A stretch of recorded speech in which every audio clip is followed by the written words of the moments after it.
The new topic of the chapter, that is the abolition of slavery.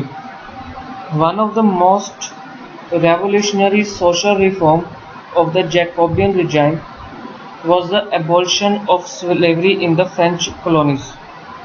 जो Jacobian regime था उसका most important revolutionary social reform जो था वो ये था कि जो फ्रेंच कॉलोनीज थी वहाँ पे स्लेवरी जो है उसको कैसे ख़त्म किया जाए। जहाँ पे फ्रेंच लोगों का जो इन्वेस्टमेंट जहाँ पे थी वहाँ पे एबॉलिश स्लेवरी को कैसे ख़त्म किया जाए। जो उनकी कॉलोनीज थी कैरिबियन में, जैसे कि Martinique, Guadeloupe and Saint Domingo were the most important supplier of commodities such as tobacco, indigo, sugar and coffee. ये जो कॉलोनीज थी कैरेबियन में, मार्टिनिको, गुआडेलूप एंड सैंट डोमिंगो, ये इंपॉर्टेंट सप्लायर्स थे कमोडिटीज़ के, जैसे कि टोबैको हो गया, इंडिको हो गया, शुगर हो गया या कॉफ़ी हो गया। तो ये वहाँ पे काफ़ी इनका जो सप्लाई था फ्रेंच कॉलोनीज में। But the reluctance of Europeans to go work in distinct and unfamiliar lands meant a shortage of labor on the plantations. लेकिन जो यूरोपियंस लोग थे वो दूर दूर जाकर काम करना पसंद नहीं करते थे, और जिसकी वजह से उनको लेबर की काफ़ी शॉर्टेज होने लगी थी। लेकिन जो बाकी के लोग थे जैसे अफ्रीकन, अमेरिकन और बाकी के जो देश थे वो फ्रेंच कॉलोनीज में जाके काम करते थे as a slavery. So this was met by triangular slave trade during Europe, Africa and Americas. तो ये जो दूर दूर लोग जाके जो काम करते थे फ्रेंच कॉलोनीज में, वो जो एक ट्रायंगुलर स्लेव जो बन गई थी, मतलब एक तरफ यूरोप के लोग, एक तरफ अफ्रीका के लोग, एक तरफ अमेरिकन जो थे, वो फ्रेंच कॉलोनीज में जाके एज अ स्लेवर जो स्लेवरी जो लोग थे वो वहाँ पे दूर दूर जाके काम करते थे। जो ये स्लेव ट्रेड था ये शुरू हुई थी 17th सेंचुरी में। French merchants sailed from the ports of Bordeaux और Nantes to the African coast where they bought slaves from local chieftains branded and shackled. The slaves were packed tied into the ships for 3 months long voyage across the Atlantic to the Caribbean. अब इसमें क्या था कि जो French merchants थे वो sailed from the ports, मतलब वो पोर्ट्स के ज़रिए, समंदर के ज़रिए बोर्डेक्स और नांटेस से होते हुए अफ्रीकन कोस्ट तक जाते थे, और वहाँ पे वो स्लेव्स जो लोग थे उनको इकट्ठा करते थे और उनसे काम करवाते थे।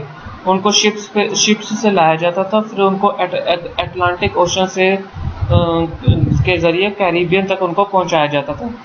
दे were sold to plantation owners, जो भी वो ट्रेडिंग का काम करते थे, चाहे शुगर की ट्रेड करते थे या टी की ट्रेड करते थे या टोबैको की ट्रेड करते थे, उनको प्लांटेशन ओनर्स को वो सेल करते थे। Exploitation of slave labours made it possible to meet the growing demand in European markets for coffee, sugar and indigo. अब अगर स्लेवरी ख़त्म होती है तो यूरोपियन मार्केट्स के लिए डिमांड को पूरी करना बहुत मुश्किल हो जाएगा शुगर, कॉफ़ी और इंडिगो की। Port cities like Bordeaux and Nantes on their economic ports to prosperity to flourish slave trade. जो पोर्ट सिटीज़ हैं जैसे कि बोर्डेक्स एंड नांटेस, वो क्या करते हैं कि अगर स्लेव ख़त्म होती है, अगर स्लेव वहाँ से उनको लोगों को ला के काम कराना मुश्किल होता है, तो उनकी इकोनॉमी के लिए काफ़ी नुकसान हो जाएगा। Throughout the 18th century there was little criticism of slavery in France. 18th century में स्लेवरी को लेकर काफ़ी क्रिटिसिज्म होना शुरू हो गया था। National assembly had long debates about whether the rights of man should be extended to all French subjects including those in colonies. तो नेशनल असेंबली में एक लॉन्ग डिबेट शुरू हो गई थी कि जो मैन के अधिकार हैं उनको आगे जो है बढ़ाया जाए to all the French subjects in the colonies. But ये लॉ जो है इतना पास हो नहीं पाया, इस डर से कि जो बिजनेसमैन थे उनकी जो इनकम है वो सिर्फ स्लेव के ऊपर डिपेंड कर दिया। अगर स्लेव ख़त्म हो जाएगा तो वो कैसे एक्सपोर्ट कर पाएंगे। It was finally in convention which in 1794 to free all slave in the French overseas possession. This how turn to be short term measures. लेकिन 1794 में एक जो है बिल पास किया गया जिसमें स्लेवरी जो है ख़त्म कर दी गई। लेकिन ये जो स्लेवरी है सिर्फ 10 साल के लिए ख़त्म हुई थी। 10 साल बाद नेपोलियन ने जो है री इंट्रोड्यूस कर दिया स्लेवरी को। Plantation owners understood their freedoms as including the right to enslave African Negroes to pursue their economic interests, finally abolishing in French colonies in 18 Napoleon ने जब दोबारा इंट्रोड्यूस की स्लेवरी को, जो जो प्लांटेशन ओनर्स थे उनको समझ में आ रहा था, अंडरस्टूड कर रहे थे कि जो उनकी फ्रीडम है, including their right to enslave African negroes to in pursuit of their economic interest, जो स्लेव है उसको वो फिर से शुरू कर सके। क्योंकि अगर बिना, जब तक स्लेवरी होगी नहीं, जब तक वो लोग नहीं मिलेंगे, तो वो कैसे, जो ओनर्स हैं उनको नुकसान होगा, वो डिमांड्स को मीट नहीं कर पाएंगे। लेकिन जो नेपोलियन था उसने दोबारा इंट्रोड्यूस की स्लेवरी को, लेकिन जो स्लेवरी थी दोबारा फिर से 1848 में, 18th सेंचुरी 1848 में दोबारा फ्रेंच कॉलोनीज में एबॉलिश हुई। वो कैसे ही हम आगे देखेंगे। नेक्स्ट आता है revolution and everyday life. Can politics change the clothes people वोर, द लैंग्वेज दे स्पीक और द बुक्स दे रीड। कहते हैं क्या पॉलिटिक्स जो क्लोथ्स चेंज कर सकती है, जो लोग उसको डालते हैं, क्या वो लैंग्वेज चेंज कर सकते हैं जो लोग बोलते हैं, क्या वो बुक्स चेंज कर सकते हैं जो वो रीड करते हैं। The years following in 1789 France saw many changes in the lives of man. कहते हैं 1789 में फ्रांस ने बहुत सारी चेंजेस देखी लोगों की ज़िंदगी में, उनकी वुमेंस में और चिल्ड्रंस की लाइफ में। The revolutionary governments took it upon themselves to pass laws that would translate the ideas of liberty equality in everyday practice. जो रेवोल्यूशनरी गवर्नमेंट्स हैं उन्होंने क्या किया, काफ़ी लॉज जो है पास किए जिसमें फ्रांस के लोगों को उनके अधिकार दिए गए, जो थर्ड एस्टेट के लोग थे उनको अधिकार दिया गया, और उनको इक्वल, जो फर्स्ट और सेकंड एस्टेट के लोग थे उनकी जो पावर्स हैं वो लिमिट में की गई। One important law that came into effect soon after the storming of Bastille in summer of 1789 was the abolition of censorship।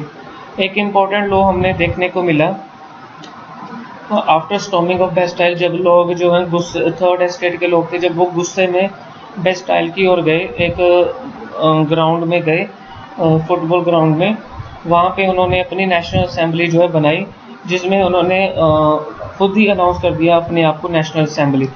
In the old regime, all written material and cultural activities, books, newspaper, plays could be published or performed only after they have approved by censors of the king। तो जो पहले वाले regime में क्या था कि जितना भी मटेरियल रिटर्न में होता था, जो कल्चरल एक्टिविटीज़ होती थी, बुक्स, न्यूज़पेपर, प्लेस जो भी के होते थे, उनको पब्लिश या परफॉर्म तभी किया जाता था जब किंग की अप्रूवल होती थी। Now the Declaration of the Rights of the Man and Citizen proclaimed freedom of speech and expressed to be the natural right। फिर उसके बाद जब नेशनल असेंबली बनी, उसके बाद लोगों ने अपने अधिकार माने, जो उनको फ्रीडम ऑफ स्पीच चाहिए थी, उनके फर्स्ट और सेकंड एस्टेट के लोगों के वो लिमिट्स में चाहते थे powers. Newspaper, pamphlets, books and printed pictures flooded the towns of France from where they travelled rapidly into the country. फिर उसके बाद जो न्यूज़पेपर से, पैम्फलेट्स से, बुक्स थी और प्रिंटेड पिक्चर्स थी, वो फिर फ्रांस के जितने भी टाउन्स थे वहाँ पे जान पहुँचना शुरू हो गया। They all describe and discuss the event changes takes place in France. फिर वहाँ पे उस न्यूज़पेपर्स में, पैम्फलेट्स में, फ्रांस के इवेंट्स में जो भी चेंजेस आ रही थी उनको, उनकी डिस्क्रिप्शन थी, उसमें डिस्कशन थी हर चीज़ की। Freedom of the press also mean the opposing views of events could be express. कि जो लोग उसके अगेंस्ट थे, जो अगेंस्ट थे, उसकी जो अपोजिट व्यूज थे वो भी उसमें न्यूज़पेपर और पैम्फलेट्स में दिखाई जाते थे। Each side sought to convince the others of its position through the medium of read। जो भी लोग अपने व्यूज़ जो थे, जो बताना चाहते थे, वो न्यूज़पेपर, पैम्फलेट्स के थ्रू बताते थे। कुछ लोग प्लेज बजाते थे, सॉन्ग्स, फेस्टिव प्रोसेशंस के जरिए लार्ज नंबर ऑफ पीपल को अट्रैक्ट करते थे।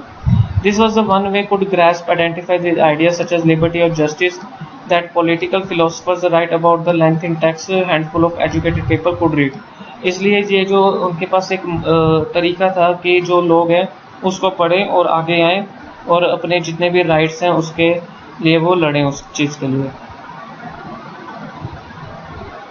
उसके बाद अब कंक्लूजन आता है। कंक्लूजन में क्या था कि 1804 में नेपोलियन बोनापार्टे ने खुद को फ्रांस का एम्परर घोषित कर दिया। उसने यूरोपियन कंट्रीज़ की तरफ जाना शुरू कर दिया, कई उसने लड़ाइयाँ जीती, और यूरोपियन कंट्रीज़ में उसने कई डायनेस्टीज़ को डिस्ट्रॉय कर दिया और किंगडम बनाए उसने, और अपने वहाँ पे उस किंगडम में अपने फैमिली ऑफ मेंबर्स को जगह दी। नेपोलियन का जो रोल था मॉडर्नाइजर ऑफ यूरोप का रोल बन गया था। उसने कई लॉज इंट्रोड्यूस किए, जैसे कि protection of private property and uniform system उसने लॉज जो है इंट्रोड्यूस किए, उसने measure provided by decimal system law, तो उसने कई लॉज जो है इंट्रोड्यूस किए। Initially many so Napoleon as liberator who would being freedom for the people. Initially जो लोग थे वो नेपोलियन को इस नज़र में देख रहे थे कि वो जो है लोगों की आज़ादी जो है वो छीन रहा है। He Napoleon armies came to be viewed everywhere as invading force. तो नेपोलियन को जो लोग थे वो इस तरह से देख रहे थे कि मतलब कि वो जो है लोगों के अगेंस्ट लड़ रहा है, उसको बस राज्य हासिल करना है और उसको सिर्फ अपने लिए वो लड़ रहा था, लोगों के ऐसे लॉज बना रहा था जो लोगों के अगेंस्ट थे।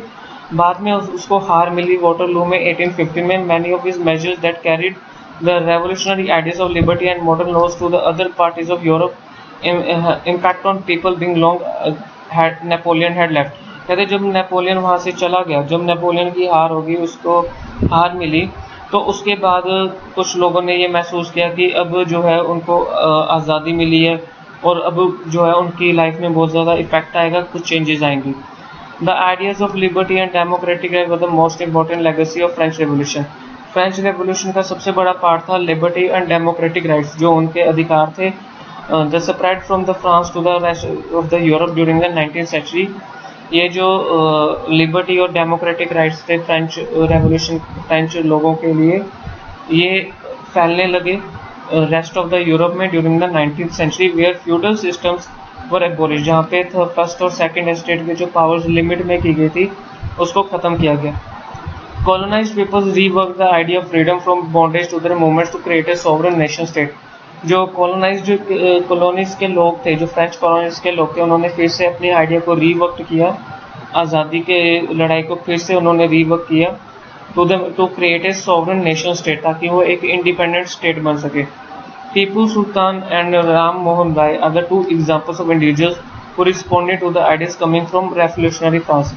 टीपू सुल्तान और राम मोहन राय ये दो एग्जांपल्स थी जिनका जो रिस्पॉन्सिबल थे इस आइडियाज़ के, जो रेवोल्यूशनरी फ्रांस से उनको मिले।